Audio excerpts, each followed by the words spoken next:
Broadcasting live to the world. Now, it's Sheila Zilinsky.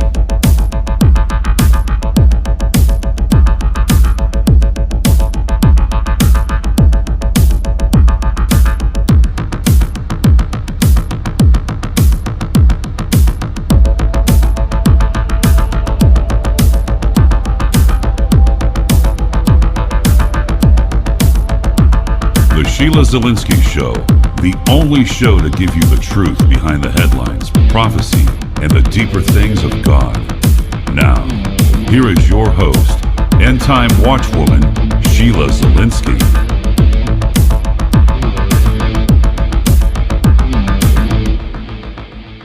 Hi, everyone, and welcome to this edition of the Sheila Zilinsky Show. Thank you for tuning in from across the globe today. Well, I'm expecting Russ Dizdar on in the second half, and for the first half, my good friend Dave Hodges is going to join us momentarily for some breaking news on the Ammon Bundy case. There's a lot going on in Oregon right now that you're not being told. As a matter of fact, I was on the phone last night with the Oregon fire chief. He resigned after he caught FBI agents posing as militias, if you can believe that. The things that are going on there are just so egregious. So again, I was speaking to the Harney County Fire Marshal, Chris Brills. So he discovered that FBI agents were posing as militia members near the Malheur National Wildlife Refuge, which has been the site of the standoff for weeks now. And what he told me is he actually found these agents who were impersonating militia members, and they were the ones that were lurking around the town's armory. And this is the stunning part. When he actually inquired about the undercover operation with County Judge Steve Grasty, he was told to back off. He was so disrespected in his encounter with the judge, and he was disgusted with the whole situation in general. And he said they were the ones that were actually creating the problems amongst the locals. This is what he said to me, that his life is in danger. So that is quite frightening. So again, we're going to get into some new developments on the Oregon case. So my good friend, Dave Hodges, is back with me. Dave Hodges and I did a show with Ammon Bundy. We didn't have a chance to really develop our thoughts coming away from that interview, and we're going to do that now. So my good buddy, Dave Hodges, I gave him the nickname years ago, the instigator of the airwaves.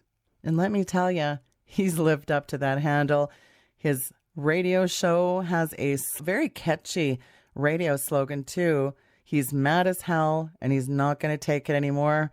So, Dave, coming away from this, as everyone knows, we did a live video with Ammon Bundy Monday. It went viral.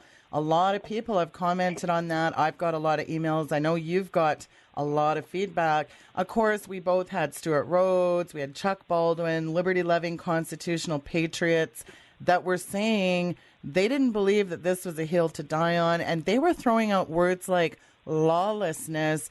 But what do you do when the government overreach and they're running roughshod over the citizenry to the point where you feel like you don't have any other options, Dave? So coming away from the Ammon Bundy interview, what was the biggest thing that stuck out to you?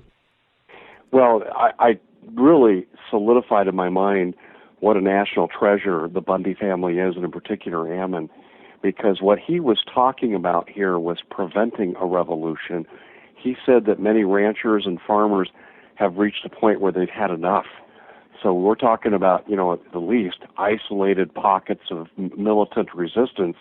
And he made it clear they weren't peering out behind bunkers. They're actually out taking out BLM fences on private ranchers' lands that were illegally put there to drive the ranchers off their business and deprive them of livelihood. They're restoring property rights. When we talked to him on the air, he didn't request more arms and ammunition and soldiers from the militia. He asked for people who had experience with property deeds, knew how to interpret this. He says we are preventing a revolution by trying to mediate these differences, and I came away with a very strong perspective that he's there to try to find solutions to the problem and not have violence being a first, second, or third option. And that was my biggest takeaway. But I'll tell you, Sheila, the biggest thing that I think could come out of this is I asked Ammon, have you guys networked with Native American tribes, because they have been ripped off for so long with regard to the theft of their mineral resources in violation of the tribal council treaties done with the United States? And he said, interesting you'd say that, Dave, because some of the native tribes have reached out to us. Thank God. All these victims, the ranchers, the farmers, and the Native Americans, need to form a coalition, and this would be something that the government would find impossible to deal with. Well, and what's stunning to me walking away from that interview was, number one, the mainstream bobbleheads over at Clown News. Certainly the mainstream is not painting the picture that Ammon Bundy, boots on the ground, is. And certainly some of these liberty people are saying, hey, the town doesn't want him there. That's not what we're hearing at all. So we're hearing a very different story from Ammon Bundy. Considering what Stuart said and taking everything into consideration, what are your thoughts now? Well, I think all of us were forming opinions on what the narrative that the mainstream media was putting out, the Communist News Network and then Fox News, and they weren't letting Ammon really tell a story. We were the first ones from the independent media, Sheila, you and I, who interviewed Ammon, and we didn't try to control the narrative. We let the man simply tell his story so we could get the truth out. And oh my gosh, did he ever get the truth out? What a message of peace and facilitation that he was offering. That's my biggest takeaway, Sheila, is the fact that this is a man that wants to keep this country together. In fact, his exact words were, we believe our actions are preventing a civil war in this country, and I happen to agree with him. Very astute, Dave, because that's a good segue to what I was going to say. They didn't come to bring a war or to protest. They simply wanted to help the people with their land and resources. We heard a very different story painted by Ammon than we were getting from a lot of other people, because he did tell his side. Water is a big issue, too. He talked about that. That's quite frightening, isn't it, what they're doing on water? Well, I know about this, too, from my work with people working inside the state of Jefferson, which are 19 counties in Northern California and Southern Oregon that want to leave their respective states and secede because they feel if they had a 51st state that they could better fight against the abuses of the BLM and the EPA who are trying to force them off their land. And I learned all about the water rights. Some of these, farmers and ranchers will tap into streams that flow downhill past their properties, and they're allowed to take so much, and there's a meter gauge that tells them. Well, the EPA came along and just arbitrarily said, nope, you can't have any water. And some of these water compacts have been in arrangements with the state of California and the state of Oregon for 150 years. And this is just totally unacceptable. This is just theft and trying to drive people off their land. Well, I asked Ammon that question about the water rights. I said, how big of issue are the water rights? You're not hearing that question on CNN or Fox. And Ammon said, this is a huge issue up here because it's the way that they're driving people off their properties.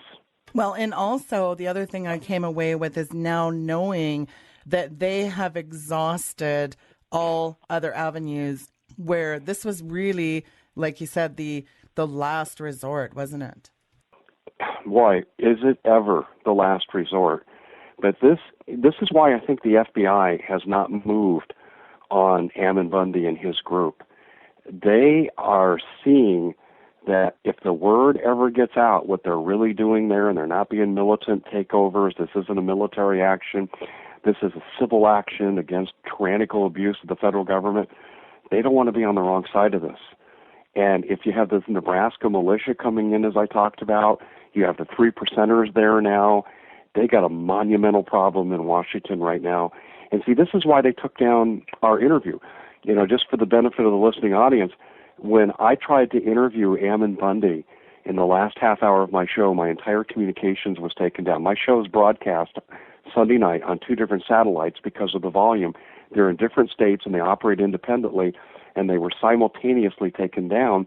And so was our phone-in option, so was our phone lines. Coincidentally, and this is how you know it's a conspiracy, Ammon Bundy's group, entire communications went down. No cell phone calls could be made, no landline calls. They did not want this interview out because CNN and Fox were controlling the narrative. And they knew, given my history, given your history, Sheila, they knew darn good and well that we would let Ammon Bundy tell his side of the story, and that's not what they wanted out there. Well, I was on that, so I'm well aware of how they took down everyone that night. unbelievable. And I guess what was really fascinating to me, you asked him, have the feds talked to you? Has anyone reached out to you? Is there a presence? We found it really odd, his response, didn't we? Yeah, oh yeah, absolutely. Where, no, they're basically ignoring them. In fact, I've seen a video, and I've talked to some people involved with the 3%ers, and they actually approached the FBI. And they said that the FBI was actually very friendly. And they got the feeling that the FBI doesn't really even agree with its own presence there. They got there and saw, well, these guys really aren't doing anything wrong. They said you could label some of what they're doing as civil disobedience, like taking down a fence put up by Fish and Wildlife on a rancher's land that's inhibiting his income. But that's not even civil disobedience, because it's the government that's committing the civil disobedience and breaking their own land laws. And I think the FBI sees that, and the FBI is saying, we don't really see the big problem here that we're supposed to be seeing. Well, you mentioned the word conspiracy in there, and of course, we heard the jihadist in the White House, or the slaughterhouse, as Steve Quayle calls it, on Anderson Cooper, and I'm glad he put it to rest, this rumor about martial law, gun grabbing. There's no gun grab. He's not going after the guns and imposing martial law. Well, here, let's play that clip for the folks. If you haven't heard it, it's a doozy. This notion of a conspiracy out there, and it gets wrapped up in, the United States was born suspicious of some distant authority. But let me just jump in. Is it fair to call it a conspiracy? I mean, well, yeah. There's a lot of people really believe this deeply. No. They just don't trust you. I'm sorry, Cooper. Yes, it is fair to call it a conspiracy. What are you saying? Are you suggesting that the notion that we are creating a plot to take everybody's guns away so that we can impose martial law but there's certainly is a lot of a people. conspiracy? Yes, that is a conspiracy. I would hope that you would agree with that. Is that controversial? Except on some websites around the country? There are certainly a lot of people who just have a fundamental distrust that you do not want to go further and further and further down this road. Look, I mean, I'm only going to be here for another year. I don't know. When would I have started on this enterprise? What's more likely is I just want to make sure that people are not dying. Well, I'm glad that puts our mind at rest, Dave, because after all, it's just a conspiracy. It was all in our head, Dave, so we can rest easy now. Well, it just goes to show you that Anderson Cooper and President Obama are not men of their word. That's all I can say. They mischaracterize every situation involving civil liberties and the middle class and our rights. They're both elitists that want the globalists to take over this country and eviscerate the Constitution and basically enslave us. I mean, the taking away our freedoms is tantamount to enslavement.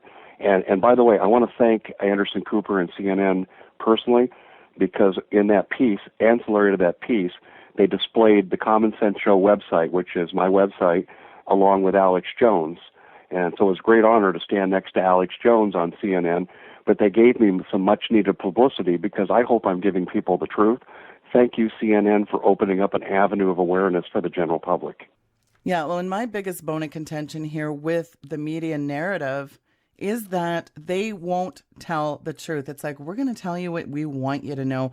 And the frightening part of this situation, Oregon, is they're not getting into the bigger story about the minerals, the resources. What are they really doing? You and I broke that story on the Chinese solar energy zones in that whole Bundyville story. And that's the part that they're not talking about. As a matter of fact, you and I, when we broke that story, we were labeled as kooks, complete tinfoil hat wearing kooks. But turned out we weren't so kooky, were we? No, we're not kooky.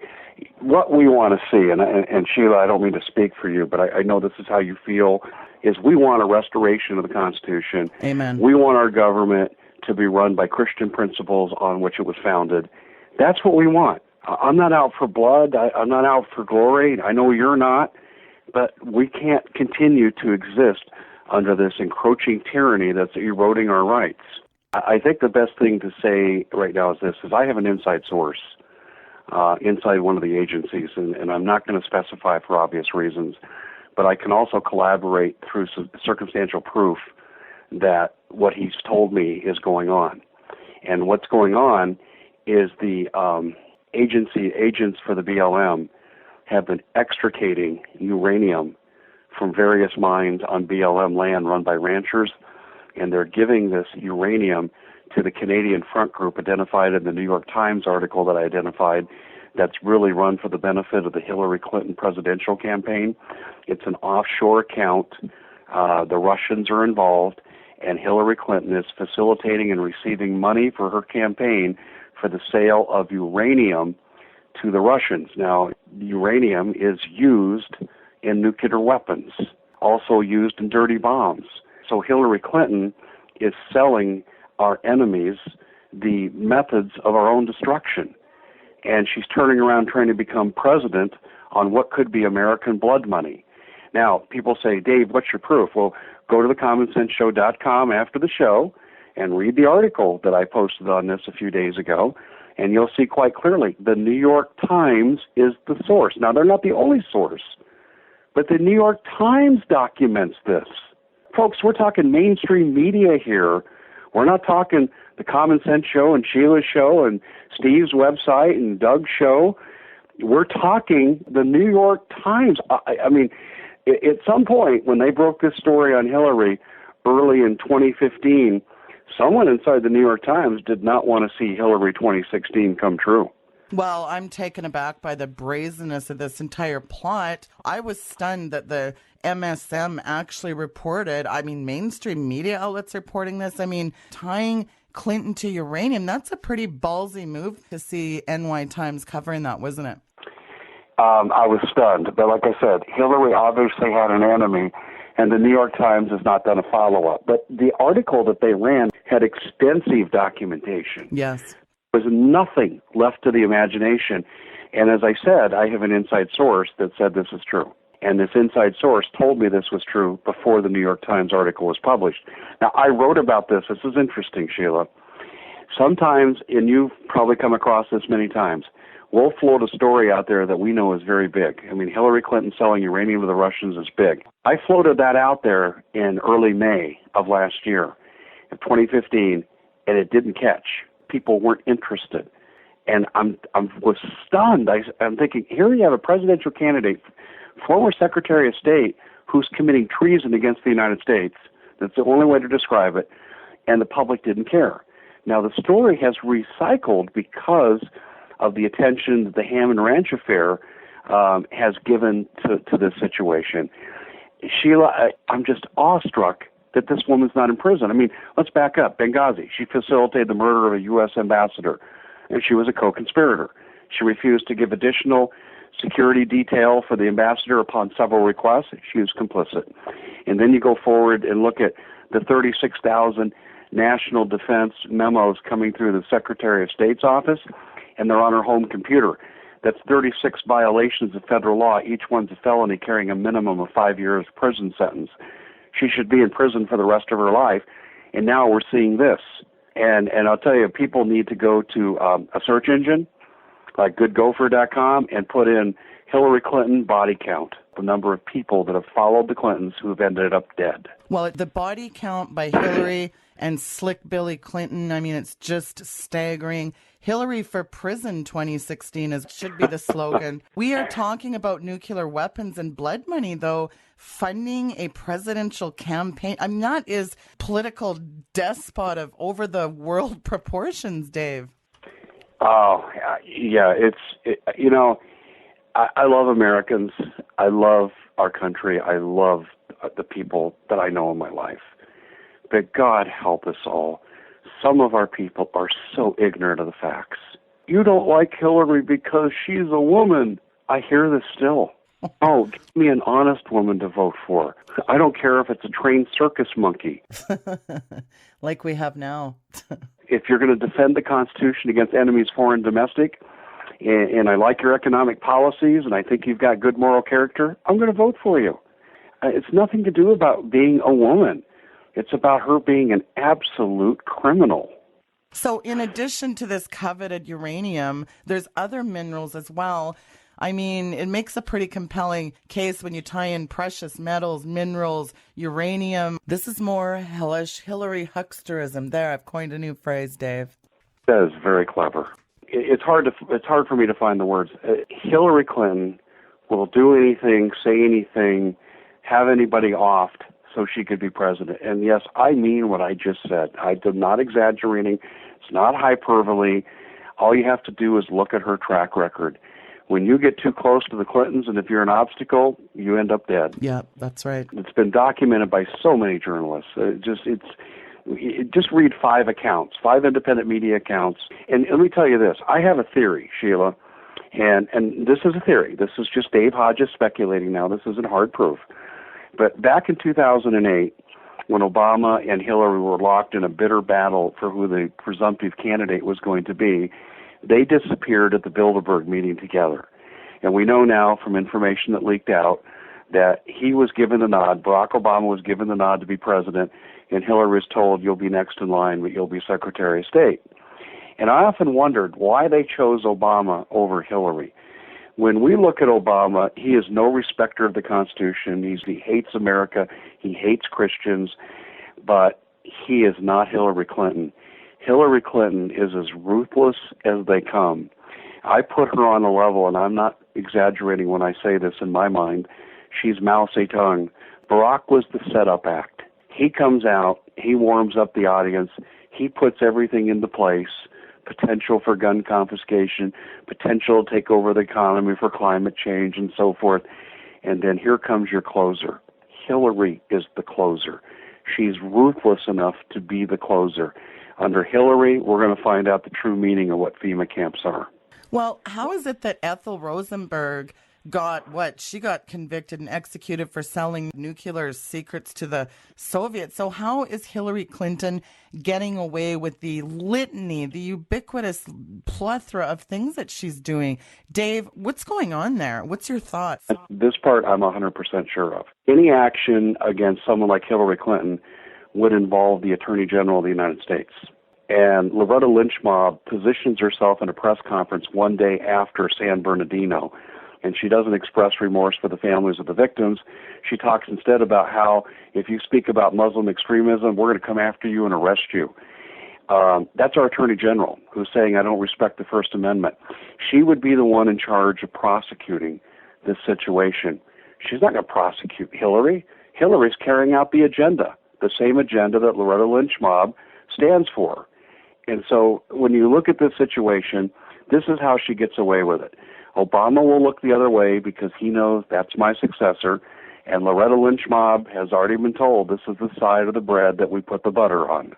Well, Dave, I guess all of these treasonous cast of characters, they're all really working lockstep with the same agenda, carrying it out, which really ties into the story that we talked about earlier in this interview with the BLM, the Oregon showdown, the feds ubiquitously running roughshod over the citizenry.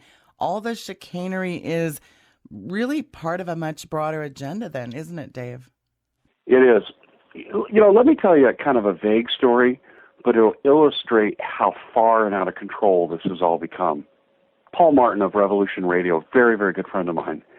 Paul knows of a case in eastern Colorado, and he's still investigating because the people are so freaked out they're afraid to talk to the media. But Paul got a first-hand story. And this man had bought a ranch out in eastern Colorado. And he's driving around his ranch, and he's got his GPS, and he knows what its perimeter is. And he pulls up to a bluff, and he sees this steel door in this bluff, built into the bluff, like a cave. And he pulls up, and he's thinking, what the heck is this? No one ever told me I was buying a property that had this on it. And as he pulls up in his truck, these 3 Suburbans come out of nowhere, these 3 black Suburbans with tinted windows, your typical Men in Black FBI crap. And these federal agents get out, they point guns at him, order him out of the truck, and they said, this is not your area. He goes, yes, it is. He said, here's my deed. Here is the longitudes and latitudes of my property. They go, this is not your property. They cock the guns. You will not come back here again, or there'll be very severe consequences. That's why this man's afraid to speak out in the media. This is what's going on across the country. Wow. I mean, we're stealing assets from farmers and ranchers' lands. We're preventing them from farming and ranching. and we're committing absolute tyranny against these people. The ultimate, I think, the most important movie made in our time, Sheila, is the first 20 minutes of The Hunger Games, the original movie, because if people would just watch this, they would see a destitute population, why the elite live in capital city, and they go on this barren wasteland to the Hunger Games with these pledges, and you can see hundreds of miles after hundreds of miles, barren wilderness, Agenda 21 at work. I saw stunning examples of Agenda 21 and the biodiversity zones and so forth in the Hunger Games movie. And I think it's such an important movie because this is what's going on with our ranchers and farmers. The Obama administration, through the BLM and other agencies like the EPA, are coming on to farmers' land and they're extricating their resources. And they want a barren West, just like you see in the Hunger Games. Sheila, I don't know if I ever mentioned this on your show, too. It might be a good thing to mention this. Suzanne Collins, an accomplished author. Literary skills are very, very good. She wrote nothing but children's fantasy books. And all of a sudden, she writes the preeminent blueprint for Agenda 21, Hollywood style. It's stunning. Now, she didn't give interviews. This is the other thing I find very telling. She didn't give interviews. She did one interview on Good Morning America, and I'm sorry, with no disrespect intended, but she was awful. Matt Lauer had a very hard time with her in the interview. She couldn't carry a train of thought. And I'm looking at her, and I made the judgment right then, she didn't write this book, in my humble opinion. It's my opinion that this script was given to her, and she put her literary skills into it. So she gave it her own tone, syntax, and vocabulary, but she was handed the script. And this is why she was shielded from doing interviews across the board. And there was another book that very, very similar, because my son read this book, I think when he was in 5th grade. It was called Among the Hidden by Margaret Haddix, I believe her name was. I'm working off of memory here, a few years old, but I believe it was Margaret Haddix. And she also had never written a political novel, but this novel, written for kids, was Chinese population policies here in the United States. They had the population police that would, kid story now, peeking in the windows looking for extra kids. And this one family, the main family in the movie, had a child, extra child that they weren't allowed to have, so they had to hide the child.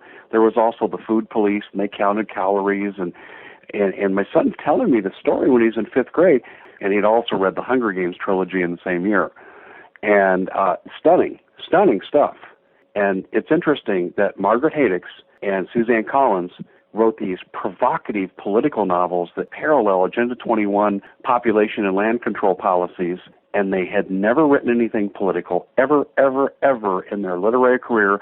They'd never written anything but children's fantasy books. Now, you can't tell me that these two instances are coincidences. I don't believe for a second that they are. It's called predictive programming. When you talk about predictive programming, when you talk about the numerous evisceration of personal liberties, let's step back and take a macro view, Dave. There's an acceleration so fast that the G-force is smoothing out my wrinkles. No, I'm just kidding. I wish. But police state America, we've got NDAA on steroids. We've got Obama gun grabbing again this week and crying his phony tears. By the way, did you see that, Dave? Yes, I did. And the Academy Award goes to Bathhouse Barry. Oh boy. Well said. It's like Sandy Hook. He had tears over Sandy Hook when no one died. You look at Sandy Hook, you look at the false flags, you look at the litany of the executive order after executive order, evisceration of everything. The Patriot Act eliminated completely the 4th Amendment. It's destroying the 3rd Amendment, the 9th, the 10th, the 5th. Don't forget that under this thing, FEMA can snatch anything out you own. So the entire Constitution is on life support here, Dave. And what Constitution? Right. Good point. Well, do you remember the intellectual giant that occupied the White House prior to Obama? And do you remember when he said, the terrorists hate us because of our freedoms? The irony is they hate us for our freedom was a statement. So let's take yours away. It's frightening, isn't it, Dave? It's hard for me to find the words. Look, this is why we can't have guns. Look at the people in Oregon. Look at gun control, gun control. Look at the crazy people in Oregon. We got to get the guns so we don't have any more instances like this. And when they kill all of them, see, we should have got the guns. They wouldn't have died.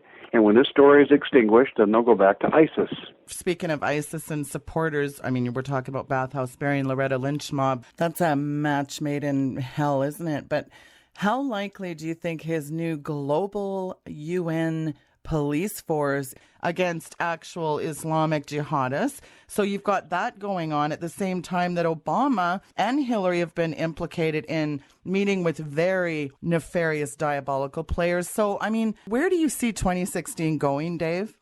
If we're going to go into total abject tyranny with roundups and FEMA camp detentions and even worse, I would make a guess Hillary Clinton's going to be the president. And I don't think she's going to come in, sworn in the first day and the second day, start rounding up people. But I think it'll happen in the first year.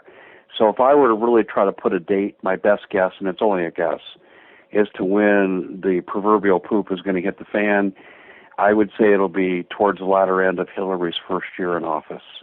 And that would put us into, mid to late 2017. Connect some dots for us on, talked about the solar energy zones, Agenda 21 on steroids, the EPA. I mean, look at Obama shut down the coal mining industry. Guys like James Hansen calling these the coal trains of death, taking over the coal mining industry in the interest of climate change. 94 million Americans have lost their jobs, Dave. Let's put that into perspective here. A whopping 94 million people. Yeah, we're approaching the point where full-time workers are going to be outnumbered by people that aren't working full-time. In fact, some people say we're already there. I believe Joseph Meyer, a really respected economist, says this. We're in a hopeless downward spiral. And as a consequence of being in a hopeless downward spiral, people need to take steps to protect themselves, and we can certainly get into that later.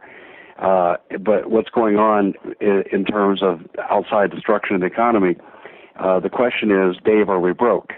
And I answer the question this way. Yes, from a financial fiat currency standpoint, our $19 trillion deficit, our $240 trillion unfunded mandated liabilities, like Social Security, Medicare, Medicaid, and then you've got the derivatives debt that conservatively is $1.5 quadrillion with a $505 trillion interest tag for each year.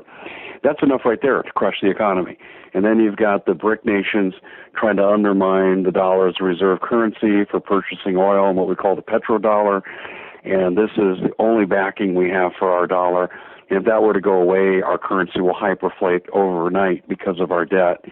So we're in real trouble financially as well. But in terms of the minerals on these BLM lands, I actually wrote an article for Freedom's Phoenix, it must be 10, 11, 12 years ago. And I wrote about how BLM, on behalf of several corporations like the oil companies, come onto Indian land, reservations, which is their sovereign territory, routinely and steal assets and do not compensate, the tribes. And I wrote that very clearly. And I actually heard from people from the Navajo Nation, the Hopi Nation, said, thank you for writing this. It's estimated by several think tank groups who've looked at this that we have somewhere around $128 trillion of underground assets in mineral form. $128 trillion. Now, that will not pay off the derivatives debt, which should not be paid off anyway. It was based on a Ponzi scheme and fraud. It could pay off our national deficit. It could fund the best schools, the best roads, but we don't touch it. And I think this is what's going on, and I think I know I'm right. We owe China a tremendous amount of debt.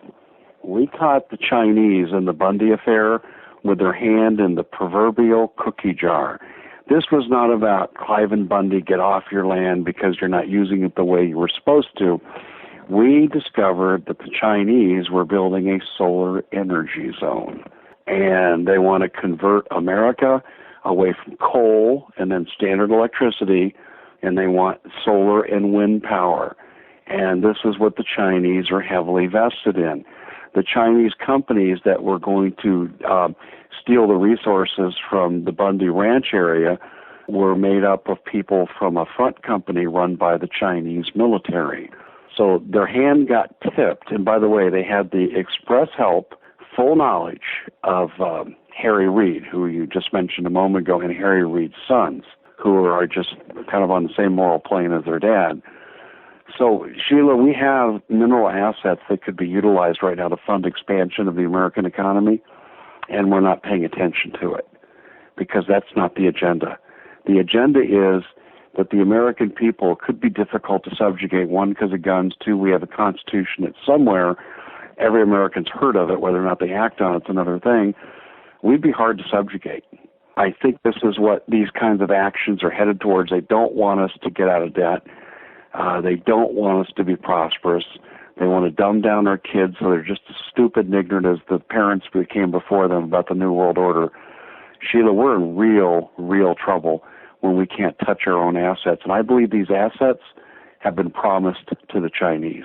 That is a good segue because don't forget, not that long ago, China's close partner in Eurasia, Russia, implemented and brought online their own SWIFT.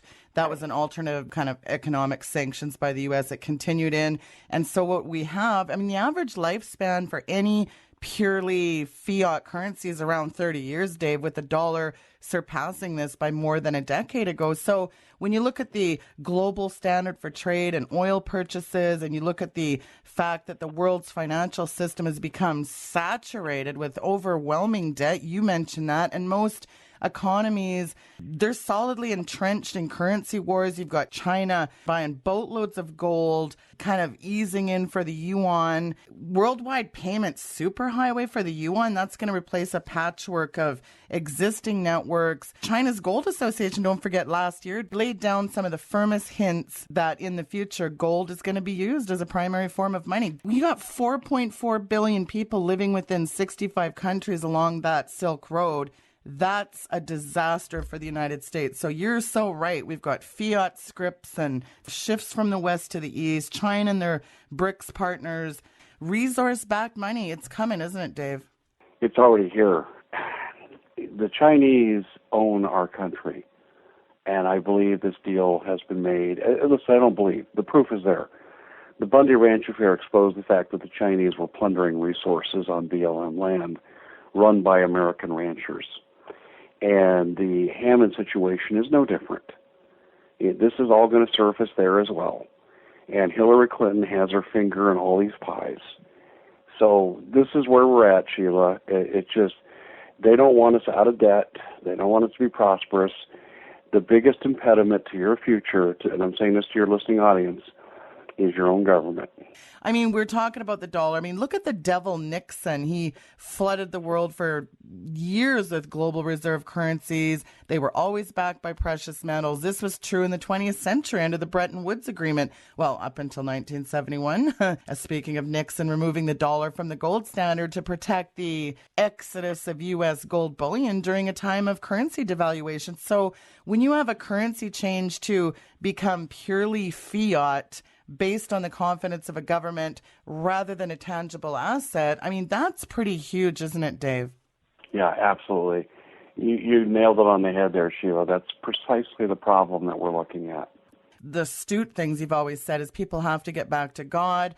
We have become so morally bankrupt and then fuse out with everything. I mean, you and I have talked about sex trafficking, pedophilia. There's stories in the headlines this week. Or I don't know if you saw that story about Slick Billy and his pedophile pals. But where do you start and where do you stop? Because there's so many roads we can go here. I don't know where to start. I mean, the corruption is so endemic. I was talking to a gentleman today who relocated to Costa Rica, and he said it's really 11 live state. And the point he made was, we don't care if people gamble. We have prostitution. He goes, this stuff's not allowed in the U.S. And I corrected him. I said, oh yes, it is. We have prostitutes. They're elected every 2, 4, and 6 years. Yeah, really. And this is precisely that comment, although it's lighthearted, represents the endemic corruption that's in our system. It's the mafia. There's no honor in Congress. There's no honor in the Obama administration. Everything has an agenda, and the agenda is getting the guns out of their hands so they can have their way with us. and have their way with this means they're going to take away the rest of your rights once they get the Second Amendment right away from you. Agree. And when are the people of God going to get involved here through their prayers? Men don't pray anymore. They're too busy worrying about filthy lucre. We as Christians have power and authority to raise Christ from the dead, and we're sitting around singing Kumbaya as Rome burns around us here. And it's like the Pied Piper syndrome. People are in a dystopic stupor, being lulled to sleep with soothing sounds of evil, ubiquitous permeation. Ephesians 5 tells us we're supposed to expose evil, yet it's crickets chirping in the pulpit. Your female-loving Clergy Response team, what do they do? And I mean, these tele-evangelical pickpocketers, they don't mind releasing you from your lucre, but what are they doing with this boatload of resources they're getting? Are they out feeding the homeless veterans? Yeah, I don't think so. The point being, when are God's people going to do something here? The devil's kicking our carcasses and we're doing nothing about it. The churches used to call the shots, but now Creflo Dollar Bill there, he's too busy buying $65 million planes, trains, automobiles, and lascivious lifestyles for these prosperity preaching pukes in the pulpit, as Steve calls them. I don't know of a better term to call them, but there's a lot of people overwhelmed. There's a lot of people frustrated. What can people do here, Dave? Well, I got to tell you, Steve Quayle may be the most clever guy I know with words. He is. Calls Obama the entity. They called him the jihadist in the slaughterhouse, which I stole. Oh, my gosh. Yeah, look, what can people do? Let me go back to my old friend Vance Davis, formerly of the NSA, attached to NATO. He told me that in his training in the NSA, they were taught that there's been an age-old war going on out in the cosmos, and ultimately it's between good and evil, and the bad guys want to steal the soul of humans. It's a highly prized target. This is NSA training. Now, that was only Vance's words, but I came across another NSA agent that said the very same thing on my show. So this clearly is being taught at some level. And Vance's point was this, is that on the planet, what's going on here, the bottom line is it's a spiritual war between good and evil. And when we see things like transhumanism is a substitute for the Satanists who want to steal the soul and negate the perfect part of God's creation. And so transhumanism comes along and is trying to morph human beings into something other than human beings, and it's Satan's slap in the face to God because he doesn't want to honor how we were created. He seeks to destroy. And this is what I think people need to understand fundamentally, is that we are locked in the battle of good and evil. And once you understand, when people in Congress and the Obama administration, they join the dark side, you have to understand their motivation. Their motivation is not to protect and defend the Constitution. Their motivation is to enrich themselves any way that they have available. And once you understand, then you're playing in a game that has no rules, then you can start to make decisions on how you're best going to survive and transcend this period, because there will be a flip back. You know, the Bible promises, there'll be the day where they throw the bad people into the lake of fire. So there is going to be a pushback and a rebound effect at some point. People need to figure out how they're going to survive until those days come. And I just get down to the standard prepping answer here. Well, what do? Well, you form alliances with your neighbors because you can't guard your food 24/7. You better have 2 years of storable food. You better have gold and silver as a medium of exchange as a backup because you won't be able to trade and barter for everything. You better have guns and ammo and lots of it, and you better know how to use it, and even including the kids in your family. And you go to places like Shooter's World to get trained. Yeah. So when we look at all these things, Sheila, we need to get ready for what's coming. What's coming is absolute chaos. I think it's likely we're going to have a civil war at some point. The trigger mechanism could be right there in Burns, Oregon. And this thing could cascade out of control. But regardless, I think we're going to see gun confiscation really spark a revolution in this country. Widespread civil disobedience, at minimum, full-out civil war involving American military units, maximum. And I fear this is where it's going. And the globalists are sitting back and they're loving it. they're saying, well, what we can't take away, then we'll destroy. And America is heading into her last days. So I tell people, you better repent, you better get right with Jesus and be on the right side. Well, you said so much there. And I mean, you mentioned food being a political tool in order to enforce compliance. I mean, this is tantamount to using food as a political tool in order to enforce compliance, isn't it? Because look at Codex Alimentarius. We've talked about that, as well as taking control of the food, the alternative seeds, and, things that we need. I mean, the global elite, Dave, they're clearly going after alternative health care. That's part of the TPP, isn't it? Yeah, what it is. And if you look at what the FDA has done to the essential oils industry, they're not even allowed to advertise on a website. Their primary company, doTERRA, cannot be linked to any of the products. And it's their products. The FDA is totally out of control. And let me interject this, Sheila. You probably have a lot of new listeners, and they may not be aware of this. We all know by now that the Federal Reserve Board, for example, is not federal. And they certainly have no reserves. Every one of these federal agencies now, and I'm talking BLM, EPA, FDA, all the ones that are terrorizing America, they are private corporations just like the Federal Reserve, and they're given a government mandate to act in the government's behalf. So they have the ability to play, judge, jury, and executioner, because our government has granted them these powers. And this is where abuse comes in. Would it surprise me one day if Ebola comes back? The stunning fact for me is the CDC in 2014, I exposed this. They hold the patent for all Ebola and all variations of Ebola. In other words, if someone manufactures a synthetic version of it, they own that too. And if you have a treatment for Ebola, let's say you're Merck, and you invent a treatment for Ebola, well, if someone takes that medicine and it has an effect on the disease organism, then you've committed intellectual property theft. So by default, the CDC will not only own the patent to Ebola, more importantly, they'll get a royalty for all medicine that people take. The CDC has positioned themselves with regard to many disease organisms, and most of them very virulent, to profit on the spread and the treatment. That's the bottom line. Yeah, and basically Ebola, to me, was a beta test, Dave, to see who's susceptible. It's like targeted viruses for behavior modification.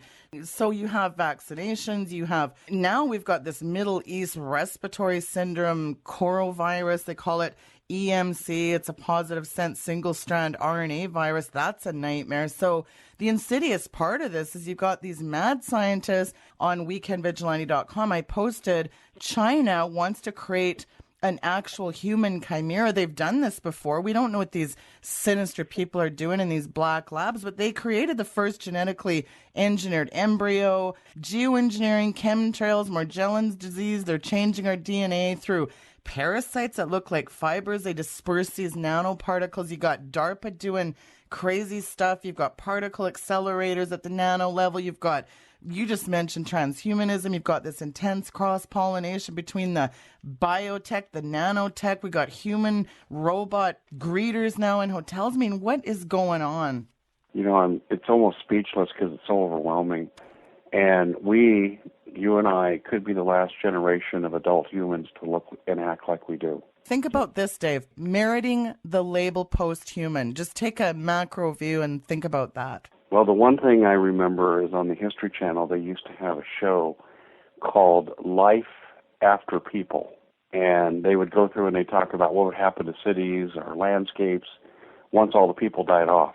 And I looked at the show and I watched it one time out of curiosity. And to me, it was like Duck Dynasty, no offense. Nice to look at the girls, but no real content of any value. There was no content of any value. Okay, so your grass is going to grow between the cracks of the sidewalk, and everyone's lawn's going to need mowed, but since they're all dead, you can't do it. It was a stupid show. But the show conditioned people who watched it that someday there's going to be a life without people. We're going to be transhumanists. They're going to kill off, as we know, 90% of us. They're going to turn some of us into their slaves. And this is where you'll see the birth of the New World Order. that slow frog in the water acclimation. I guess what's frightening, and you and I actually talked about this on your show, that movie Childhood's End. We had 3 sinister, I actually didn't watch them, but I did see some of internet pictures floating around on the, Satan as savior kind of concept. I mean, what did you think of that, Dave? Because it is this real slow predictive programming, isn't it? It's not just predictive programming, it's conditioning. I studied military boot camp strategy. Because every coach that's successful in certain situations gets their athletes to perform on an automatic basis without thinking. So you want to build conditioned responses. And I went to, military psyops to learn how to do this. And it's quite effective. Well, what we're seeing here, Sheila, is the same thing applied on a macro level with regard to our society.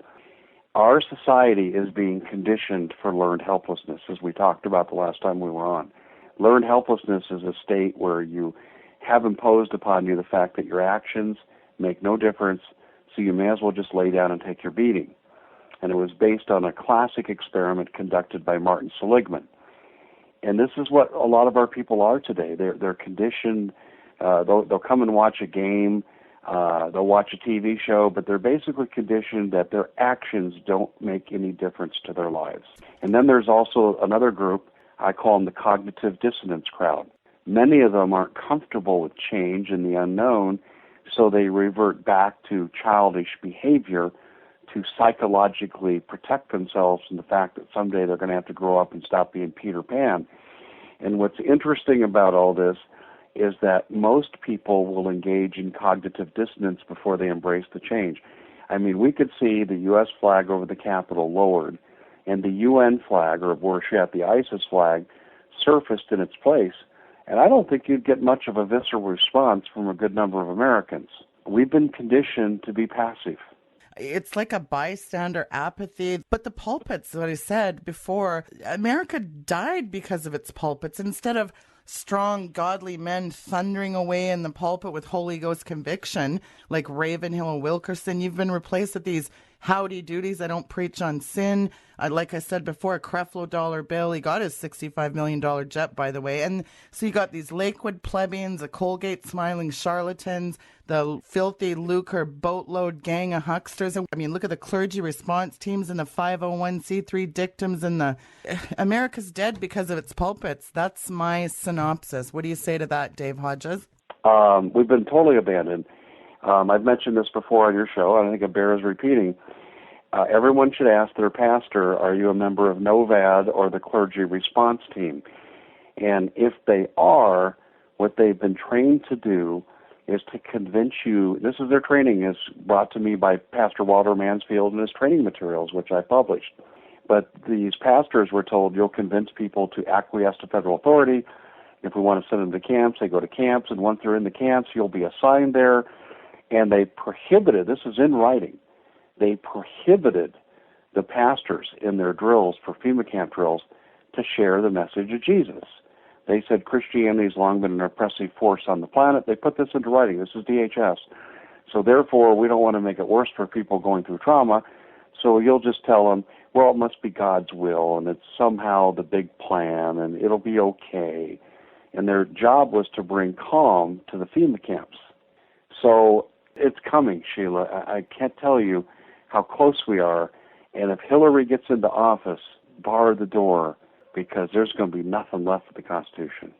I sometimes wonder, because there's so many parallels to the 1920 and 30 Nazi Germany's just acclamation. It must be kind of how the Germans felt like watching a ruthless dictator go mad and take over everything. And you mentioned some really good points, the conditioning, the predictive programming, bystander apathy. And on the heels of all that, the cashless society cometh.